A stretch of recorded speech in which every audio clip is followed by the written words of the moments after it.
got a little bit of a treat for you.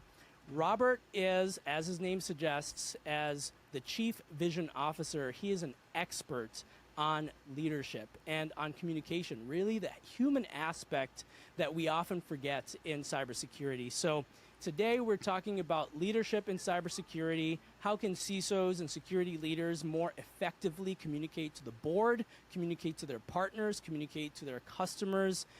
Without communication and without that human aspect, we really are kind of dead in the water. This is a real sore spot for security and for security leaders. We often focus on technology. We often focus on the tools. And oftentimes, the controls are not tool-based controls. When we really get to the heart of it, it's human-based controls. It's all Ding, about the ding, ding. psychology. It's all about getting to the heart of people. So, Robert, could you give us a rundown about what is your vision in your ideal world? You step into a new company, you've taken on new clients. What is one of the first things that you do to help people like the technical leaders and the CISOs and the chief information officers communicate better to their stakeholders and to their customers? I love it. No, that's a great question. And I would say one of the first things that I do when I come into an organization at all is the same thing that I'm going to do with you all right here, is to talk about my vision, to talk about who I am. And the basic thing that we talk about with that is I believe that success happens when we're contributing to the greater good, when we're making an impact, when we're making a difference.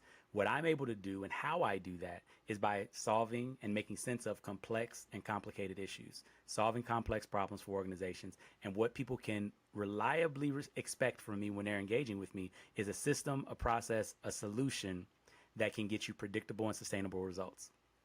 Now, in doing that, I didn't just communicate kind of who I am and what I do, which I did, but I also am showing the clients that I work with how to do that very same thing to help their people understand what the mission, vision, and values are, what the purpose is, and what the marching orders are. And so I think that's the biggest thing, because so often people try to lead, right? But it's just like if you're using Google Maps, you need to know two things in order for you to figure out a how in Google Maps. You need to know, one, where are we? And two, where do we want to go? And you can't just kind of say, west.